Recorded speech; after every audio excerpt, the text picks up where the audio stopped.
भगवान श्री रामचंद्र जी की जय हो। आज हम लोग अपने आगे की वीडियो में श्री रामचरितमानस जी से बालकांड में कल 121 दोहे तक हम लोग थे, जो मैं आपके बीच हिंदी में प्रयास करके रख रहा हूँ। आज कुछ ठंड है, इसलिए जो साधारणतया पूजा के समय वस्त्र पहनता हूँ उस पर ये शॉल ले रखा हूँ। तो आज आगे बढ़ने के पहले आपको अब तक की अपनी यात्रा और अपनी साहित्यिक यात्रा, बाकी तो जीवन की यात्रा सबकी चल ही रही है लंबी, अब तक की साहित्यिक यात्रा में सबसे प्रारंभ से जो कुछ लिखा पढ़ा है वो will take 2 minutes only, 2 minute लेकर के आपके बीच दिखाते चलते हैं, रखते चलते हैं। पहला उपन्यास 2014 में छपा, 2013 में लिखा गया। उस समय जब स्पाइन की मेरी इंजरी हो गई थी, मुझे उस टाइम पे ऑन बेड ही रहा, करीब 5-6 महीने बहुत तकलीफ पे वो समय थे। और गिरने का कारण भी यही था कि भगवान को, दिशा को मेरे थोड़ा सा मोल्ड करना था, बेंड करना था। पहला उपन्यास लिखा तो नेत्रा था, बट जो छप कर के आया, दूसरा उपन्यास लिखा रिव्या सिंबल ऑफ इंटीमेसी, वो छप कर के आया दूसरे प्रकाशन से। अब तो हमारे अपने प्रकाशन से वो छप चुका है। पहली किताब रिव्या सिंबल ऑफ इंटीमेसी, आशा करता हूँ आपको साफ दिखेगा, मुझे तो यहाँ देखने पे कुछ उल्टा दिख रहा। रिव्या सिंबल ऑफ इंटीमेसी बनारस के एक प्रोफेसर की स्टोरी है, काल्पनिक स्टोरी है। लेकिन ये ज़रूर है कि जो बच्चे केवल इंग्लिश पढ़ना पसंद करते हैं उनके लिए ये किताब इंग्लिश में ही है, हिंदी में ये नहीं है। उसको मंगा सकते हैं, पढ़ सकते हैं, अमेज़ॉन और फ्लिपकार्ट पे अवेलेबल है। आपको क्या सात्विक प्रेम होना चाहिए, कैसा होना चाहिए, क्योंकि प्रेम पे कोई नियंत्रण है नहीं, सच बात तो ये है। हाँ, लेकिन उसकी उम्र, अवस्था कुछ न कुछ मैटर करती है। और जब इस पे आप इसको पढ़ के आगे बढ़ेंगे तो आपको कम से कम एक आदर्श प्रेम दिखता है इसमें। और ये लिखा भी उस दौर में जब एक तो इंजरी थी, उसके पहले दिल्ली करीब 6-7 साल रह चुका था। और जब मैं आईसीआईसीआई लुम्बार्ड में एमबीए के बाद जब यूनिट मैनेजर था, उस टाइम पे दिल्ली में 2005-7 के दौरान लिव इन रिलेशन का बहुत चक्कर फैला हुआ था। और लिव इन रिलेशन जैसी खराब चीज़ मैंने नहीं देखी। और एक हम लोगों के फ्रेंड भी थे, जिस कंपनी में मैं था वहाँ एक मित्र थी हमारी, वो भी इससे बहुत परेशान थी। तो कुछ उसके अंश भी इसमें मैंने दिखाने की कोशिश की है, उसके दुष्प्रभाव दिखाने की कोशिश की है, और वो सब कुछ है। तो इसको आप रिव्या सिंबल ऑफ इंटीमेसी, वो बच्चे जो कॉलेज टाइम में है या एनीवन जो जिसको इंग्लिश पढ़ना पसंद है वो मंगा सकता है। हिंदी में किताब नहीं है, वो इंग्लिश में ही है। रिव्या सिंबल ऑफ इंटीमेसी के बाद जो छप कर के आई, लिखी सबसे पहले गई थी, छप कर के दूसरे नंबर पे आई। और जिस किताब ने मुझे साहित्य क्षेत्र में कुछ पहचान दिलाई अच्छी, और आर्थिक रूप से भी मुझे मजबूत करने का काम किया लेखन के क्षेत्र में, वो नेत्रा सिंबल ऑफ इंटीमेसी। और नेत्रा आईएएस आकाश और अमृता की अद्भुत अद्भुत प्रेम कहानी। सच कहूँ तो मैं अगर इसको किताबों की श्रेणी में इसको देखा जाए तो ऐसी किताबें मैं खुद कम लिख पाऊंगा, इतनी अच्छी किताब है, इतना सुंदर उपन्यास है। इस किताब में पीछे इसका बैक ब्लर्ब जो लिखा हुआ है हमारे आशुतोष भैया ने, आशुतोष त्रिपाठी जी ने, जो बहुत बड़े राष्ट्रीय कवि हैं। और अभी देवरिया में जो कार्यक्रम हुआ था उसका सब कार्यभार उन्हीं के जिम्मे था। परम शुभ हॉल में जो काव्य गोष्ठी हुई थी, काव्य गोष्ठी का काव्य सम्मेलन जो हुआ था, तो नेत्रा तो वो किताब है जो मैं आपको रिकमेंड करूँगा।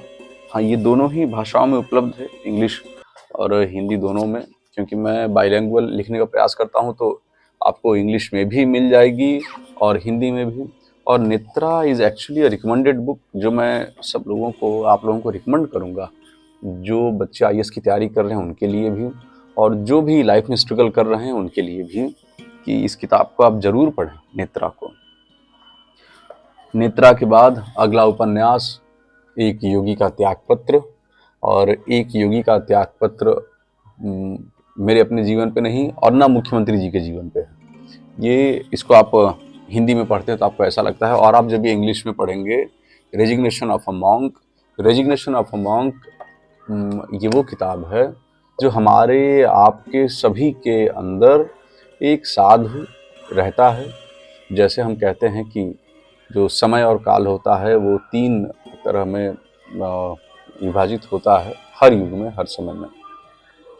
उनमें से जो सबसे आपका जो आप कहिए कि जो भाव उत्पन्न होते हैं, साधुता के भाव आपके शरीर के अंदर, उस पे आधारित जो आप फैसले लेते हैं या जो अंतरात्मा की आवाज़ आप सुनते हैं, वो ये किताब है रेजिग्नेशन ऑफ अ मॉन्क, जिसमें भगवत गीता जी को मैंने एक साधक लड़का है जो भविष्य में चल कर के एसडीएम हो जाता है, और वो किस तरह से दिल्ली के कंपनी से निकलता है, निकल कर के एक स्वप्न के आधार पे आता है बनारस। बनारस में आने के बाद उसका एसडीएम बनना, उसका उसकी होने वाली पत्नी के साथ विवाह होना, जो उसकी मित्र रहती हैं पहले। तो ये भी बहुत शुद्ध, सात्विक, अच्छी स्टोरी है। जो बच्चे विशेष रूप से आईएएस की तरफ बढ़ना चाहते हैं या कॉम्पिटिटिव एग्जाम्स की तरफ, उनको थोड़ा ठहराव देगा, और बाकी जनमानस भी इस किताब को जरूर पढ़ सकते हैं। एक योगी का त्यागपत्र। उसके बाद किताबों की श्रृंखला में मैंने इन 3 उपन्यासों के बाद चौथी किताब आई धर्मधाम और पुण्यकाम। धर्मधाम पुण्यकाम मुख्यमंत्री, हमारे जो माननीय मुख्यमंत्री जी हैं योगी आदित्यनाथ जी, उनके गुरु के जीवन पे लिखी गई किताब है। महाकाव्य है ये, उनके पूरे जीवन पे लिखा हुआ, और छंदबद्ध महाकाव्य है, अद्भुत महाकाव्य है। तो इसको भी पढ़ सकते हैं। इसका 2nd एडिशन भी छपने के लिए अगले हफ्ते तक मुझे उम्मीद है। मैं कोशिश कर रहा हूँ कि इस हफ्ते ही चला जाए, लेकिन संभवतः ही अगले हफ्ते तक छपने के लिए चला जाएगा।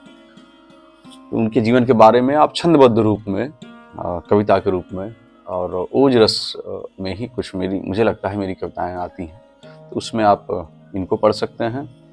उसके बाद अगली किताब देवरिया आए थे हमारे सुधांश चतुर्वेदी सर। जिस साल मुझे बहुत प्रतिष्ठित नागरिक चारणी सभा का एक सम्मान, नागरिक श्री सम्मान मिला, जिसके लिए मैं नागरिक चारणी सभा का हमेशा धन्यवाद करता हूँ। तो उस सभा में नागरी रत्न सम्मान से जिनको अलंकृत किया गया था, वो सुधांश चतुर्वेदी सर आए, who has written more than 175 books yet. और नेहरू जी ने से उनके बहुत अच्छे संबंध थे, जिन्होंने उनको केरला डिग्री कॉलेज में भेजा था, और वहाँ अपॉइंट करके ही has served some 41 years over there. और साउथ में उनको एक तरह से परशुराम जी के नाम से भी लोग जानते कहते हैं। तो उनके बारे में, उनका अद्भुत जीवन, कई किताबें लिखी हैं, और उनके बारे में ये किताब लिखी गई है।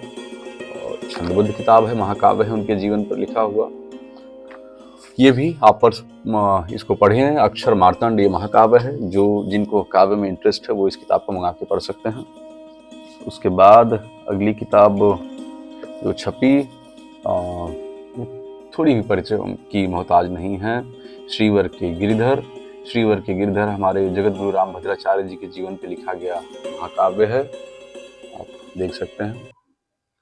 और इस पुस्तक पे इसकी गरिमा बढ़ी इसलिए कि हमारे जो उत्तर प्रदेश के राज्यपाल महोदया हैं आनंदीबेन पटेल जी का भी शुभकामना संदेश इस पुस्तक में है। तो ये पुस्तक मुझे लग रहा है करीब 300 पेज के आसपास से ऊपर की है। जो महाकाव्य है जगत गुरु जी के जीवन के बारे में, आप पढ़ेंगे महाकाव्य को तो आपको पता चलेगा किस अद्भुत अपार स्नेह में माता जी के अपने जगत गुरु जी पले, और किस तरह से क्या क्या इन्होंने जो साक्ष्य रखे कोर्ट के सामने, कितने स्वीकार हुए थे कैसे, और इनका संघर्षमय जीवन जगत गुरु जी का, उस संघर्ष को भी जिन्होंने भगवान के वरदान के रूप में स्वीकार किया, और आज राष्ट्र को राष्ट्रीय अंतर्राष्ट्रीय स्तर पे प्रकाशित कर रहे हैं।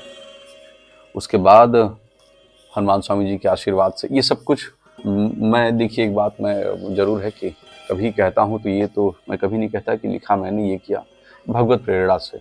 इससे पहले भी अगर कुछ बोलने में ऐसी त्रुटि हुई है कि मैंने कुछ लिखा पढ़ा है तो उसके लिए क्षमा करें, ये सब कुछ भगवत प्रेरणा से लिखा हूँ। और जो विशेष रूप से भगवान का आशीर्वाद प्राप्त हुआ वो आशीर्वाद देखिए, मैं 1 मिनट के लिए होल्ड करता हूँ ज़रा। हमारे कविराज अर्णव जी आ गए थे खेलने के लिए और खेल करके आए, तो वीडियो बीच में पॉज किया था, अभी रीस्टार्ट।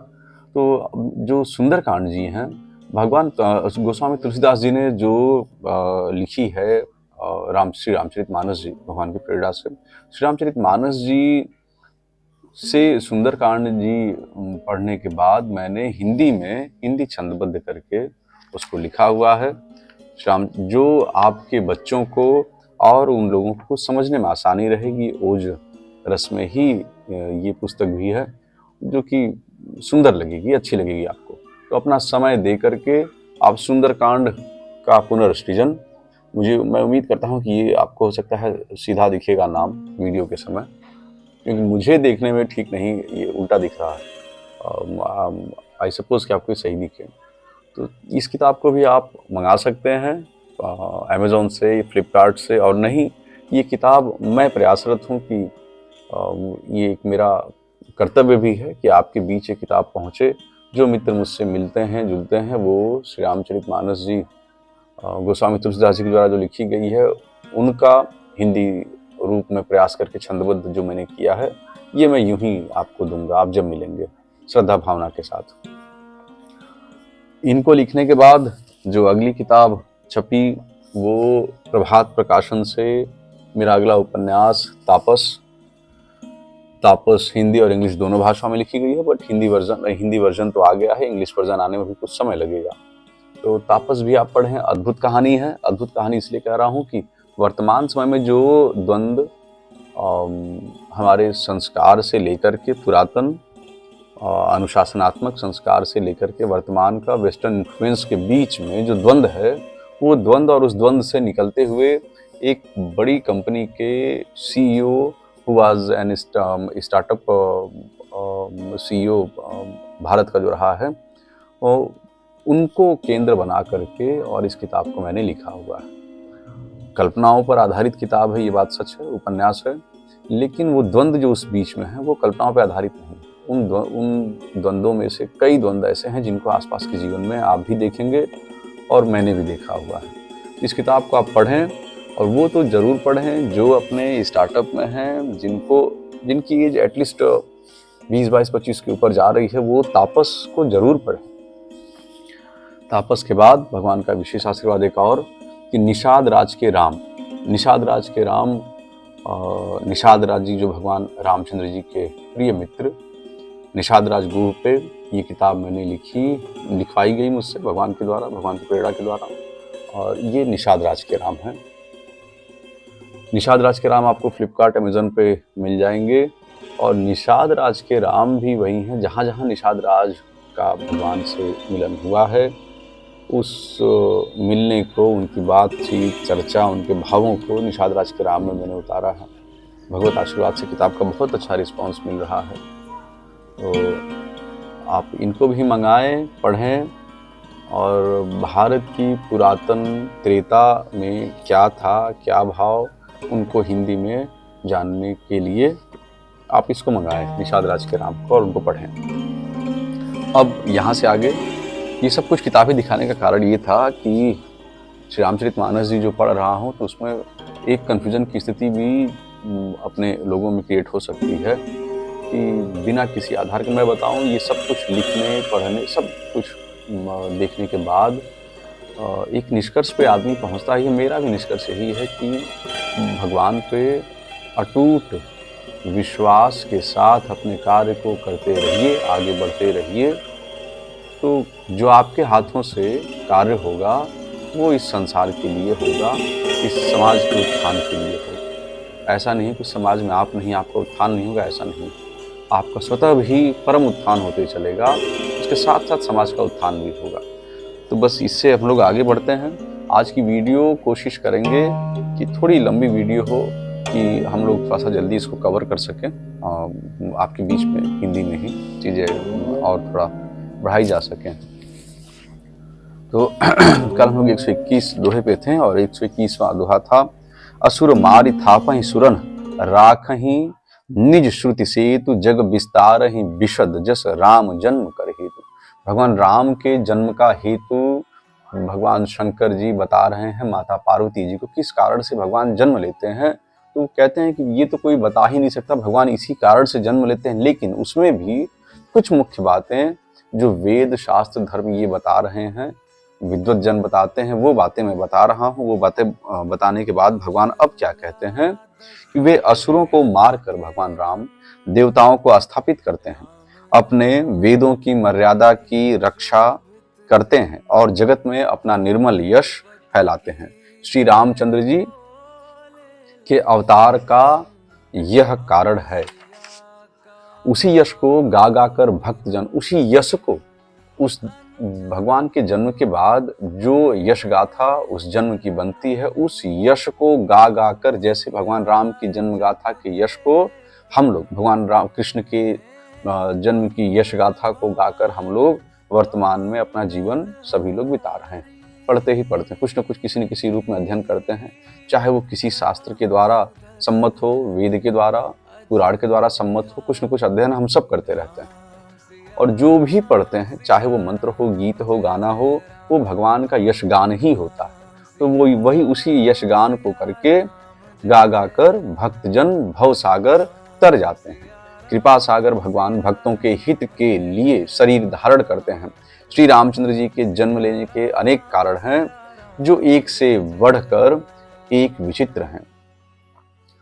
छंद इसको आप सुने कि सोई जस गाय भगत भव तरहि, कृपा सिंधु जनहित तनु धरहि। राम जन्म के हेतु अनेका, राम जी के जन्म का हेतु अनेकों अनेक हेतु होते हैं। राम जन्म के हेतु अनेका, परम विचित्र एक ते एका। जन्म एक दुई कहऊँ बखानी, सावधान सुनो सुमति भवानी।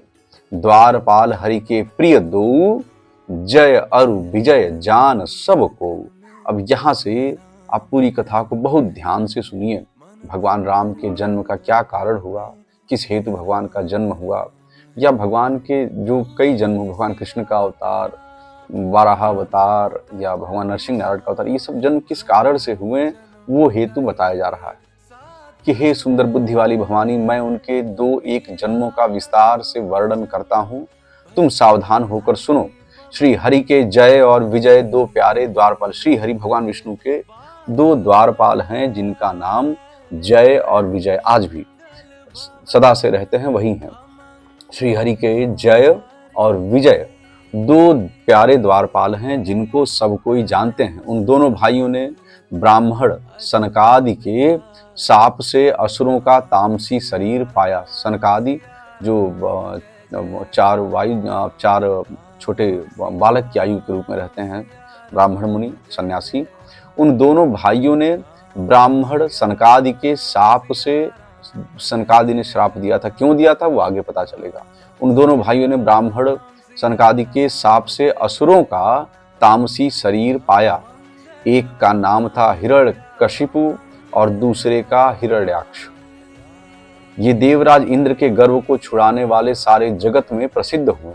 वे युद्ध में विजय पाने वाले विख्यात वीर थे। इनमें से एक हिरण्याक्ष को भगवान वराह, वराह मतलब सुअर, कि इनमें से एक हिरण्याक्ष को भगवान ने वराह का शरीर धारण करके मारा, और फिर दूसरे को हिरण्यकशिपु को का वध नरसिंह नारायण रूप धारण करके वध किया और अपने भक्त प्रहलाद का सुंदर यश फैलाया। तो सबसे पहले हिरण्याक्ष और हिरण्यकशिपु। हिरण्याक्ष का वध भगवान ने वाराह अवतार लेकर के किया। हिरण्यकशिपु का वध प्रहलाद जी की अपने भक्त प्रहलाद जी की रक्षा करते हुए भगवान नरसिंह नारायण के रूप में की। दो लोगों की रक्षा, दो विशेष भक्तों की, एक हिरण्याक्ष से पृथ्वी की रक्षा की और हिरण्यकशिपु से भगवान ने प्रहलाद जी की रक्षा की। दोनों विशेष भक्तों की का सुंदर यश फैलाया। वे ही दोनों जाकर देवताओं को जीतने वाले तथा बड़े योद्धा, वे ही दोनों हिरण्याक्ष हिरण्यकशिपु, ये किसका अवतार थे? जय और विजय जी का।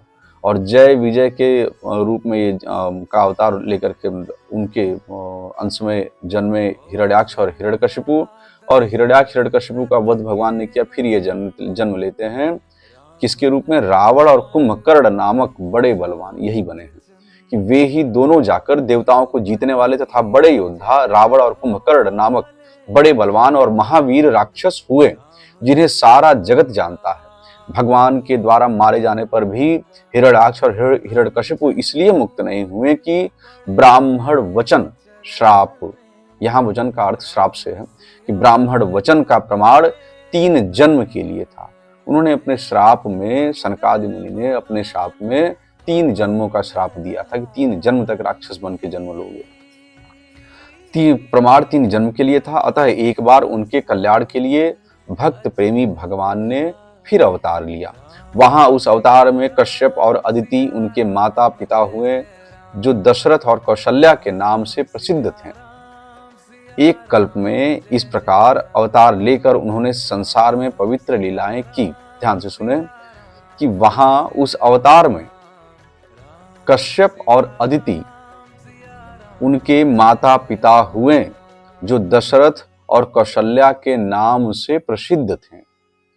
एक कल्प में इस प्रकार अवतार लेकर उन्होंने संसार में पवित्र लीलाएं की। एक कल्प में सब देवताओं को जलंधर दैत्य से युद्ध में हार जाने के कारण दुखी देखकर शिव जी ने उसके साथ बड़ा घोर युद्ध किया, जलंधर के साथ। पर वह महाबली दैत्य मारे नहीं मरता था। उस दैत्यराज की स्त्री परम सती बड़ी ही पतिव्रता थी। उसी के प्रताप से त्रिपुरासुर जैसे अजेय शत्रु का विनाश करने वाले शिव जी भी उस दैत्य को नहीं जीत सके। प्रभु ने छल से उस स्त्री का व्रत भंग कर देवताओं का काम किया। जब उस स्त्री ने यह भेद जाना, तब उसने क्रोध करके भगवान को श्राप दिया। लीलाओं के भंडार कृपालु हरि ने उस स्त्री के शाप को प्रामाण्य दिया, स्वीकार किया। वही जलंधर उस कल्प में रावण हुआ, जिसे श्री रामचंद्र जी ने युद्ध में मारकर परम पद दिया। एक जन्म का कारण यह था जिससे श्री रामचंद्र जी ने मनुष्य देह धारण किया। हे भरद्वाज मुनि सुनो, याज्ञवल्क्य जी भरद्वाज मुनि को बता रहे हैं, हे भरद्वाज मुनि सुनो, प्रभु के प्रत्येक अवतार की कथा का कवियों ने नाना प्रकार से वर्णन किया। एक बार नारद जी ने शाप दिया, अतः एक कल्प में उसके लिए अवतार हुआ। यह बात सुनकर पार्वती जी बड़ी चकित हुई और बोली कि नारद जी तो विष्णु भक्त और ज्ञानी हैं। मुनि ने भगवान को शाप किस कारण से दिया? माता पार्वती का प्रश्न है कि मुनि ने भगवान को शाप किस कारण से दिया? लक्ष्मीपति भगवान ने उनका क्या अपराध किया था? हे पुरारी शंकर जी, यह कथा कहिए। मुनि नारद के मन में मोह होना बड़े आश्चर्य की बात है। तब महादेव जी ने हंसकर कहा, न कोई ज्ञानी है न मूर्ख है। श्री रघुनाथ जी जब जिसको जैसा करते हैं वह उसी क्षण वैसा ही हो जाता है। बोले बिहसी महेश तब, ज्ञानी मूढ़ न कोई, जेहि जस रघुपति करहि जब, सो तस तेहि क्षण होई। कहूँ राम गुण गाथ भरद्वाज सादर सुनहु, भव भंजन रघुनाथ भज तुलसी तजिमान मद। याज्ञवल्क्य जी कहते हैं, हे भरद्वाज, मैं श्री रामचंद्र जी के गुणों की कथा कहता हूँ, तुम आदर से सुनो। तुलसीदास जी कहते हैं, मान और मद को छोड़कर आवागमन का नाश करने वाले रघुनाथ जी को भजो।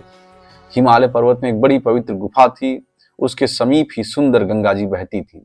वह परम पवित्र सुंदर आश्रम देखने पर नारद जी के मन को बहुत ही सुहावना लगा। पर्वत, नदी और वन के सुंदर विभागों को देखकर नारद जी का लक्ष्मीकांत भगवान के चरणों में प्रेम हो गया। भगवान का स्मरण करते ही उन नारद मुनि के शाप की, जो शाप उन्हें दक्ष प्रजापति ने दिया था और जिसके कारण वे एक स्थान पर नहीं ठहर सकते थे। राजा दक्ष ने श्राप दिया था नारद जी को कि एक स्थान पर बहुत देर तक वो नहीं रुक सकते। और दूसरा, आप जब इसको ऐसे देखें तो किसी भक्त का एक स्थल पे विश्राम करना ठीक नहीं। समाज में अधिकाधिक उनका भ्रमण होना चाहिए और समाज की, या तो समाज भ्रमण करके उनके पास जाए, या तो उनका भ्रमण समाज के बीच में रहेगा। तो उससे ये होगा कि ज्ञान का विस्तार, भक्ति का प्रचार प्रसार होता रहेगा। भगवत प्रेरणा से दक्ष जी ने इसीलिए नारद जी को ऐसा श्राप दिया था। तो भगवान का स्मरण करते ही उन के शाप की गति रुक गई। जो श्राप मिला था, और जब जो श्राप दक्ष जी ने दिया था कि एक जगह आप रुक नहीं पाएंगे, लेकिन वो श्राप कब देखिए विफल होता है, जब उनके अंदर, नारद जी के अंदर ये भाव जन्म लिया कि भगवान की साधना इस स्तर पे हमको करनी है।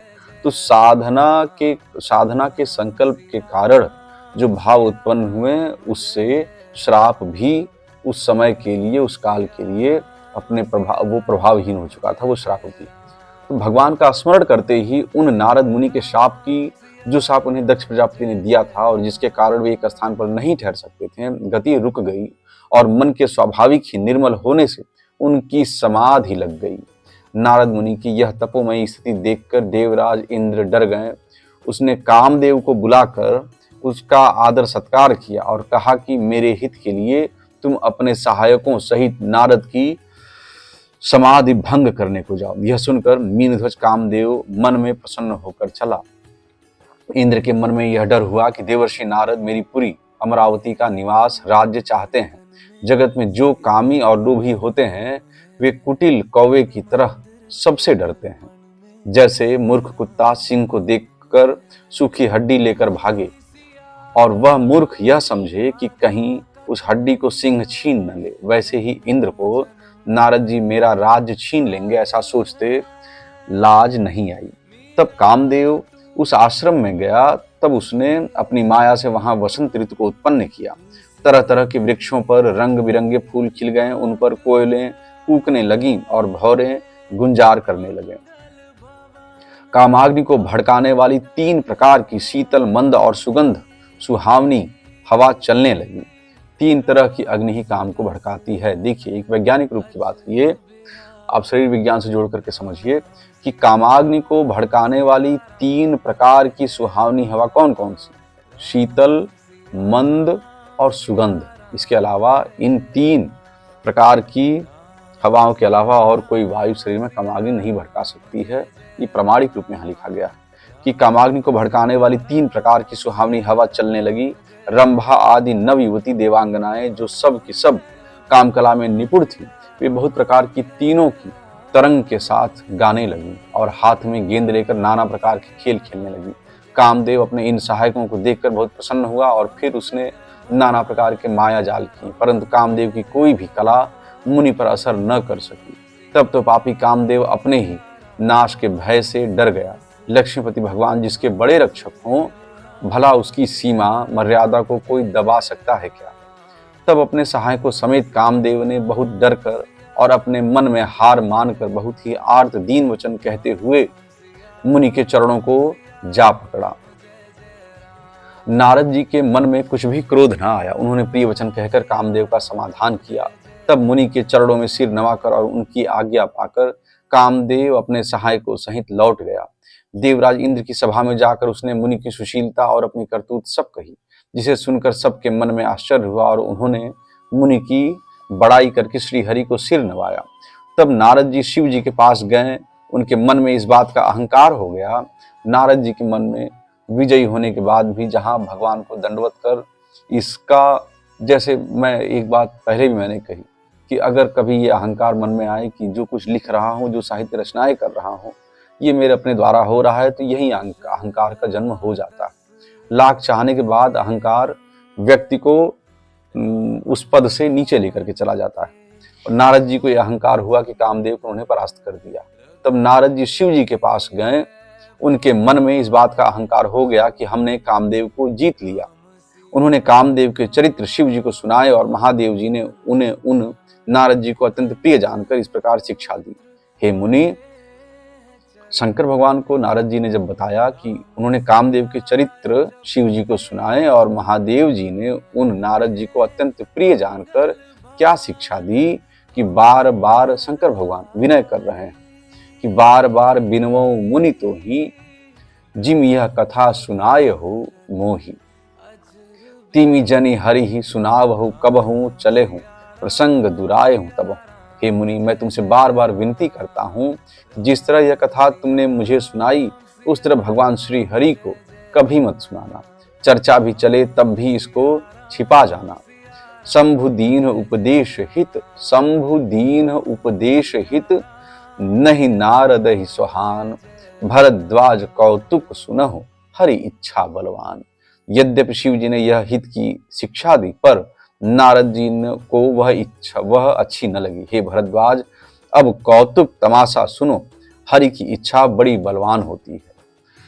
आज हम लोग 127 नंबर दोहे तक ही 5 दोहे आज पूरे हुए, और आगे वीडियो प्रयास करके और थोड़ा सा लंबा ही बनाया जाएगा कि जल्दी से इस कथा रस का आनंद आप में और अच्छे से जाए, आप भी अपना समय दे सकें। और ये भी कोशिश करूँगा कि इस वीडियो को बना करके समय से पोस्ट कर लूँ। तो अभी आगे के लिए फिर भगवान श्री रामचंद्र जी की जय हो। कल मिलेंगे आपसे।